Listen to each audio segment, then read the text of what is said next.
पुढचे काही दिवस आमच्याकडे काय होणार माहितीये का? चोर रोटी भरल्याशिवाय सांगायचं नसतं कुणाला.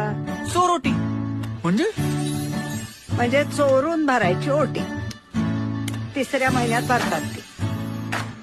आणि कुणाला कळू नये ना म्हणून दिवे लागणीच्या नंतर भरतात ती. अगं 3ऱ्या महिन्यापासून बाळाचे अवयव तयार व्हायला लागतात. डोळे, नाक, कान, हात, पाय सगळ्याला आकार यायला लागतो. बाळ स्थिरावतं म्हणून मग 3 महिने होईपर्यंत कुणालाच सांगायचं नाही. हो, आणि एकदा की चोरोटी भरली की सगळ्यांना सांगायला मोकळे आपण. कोमल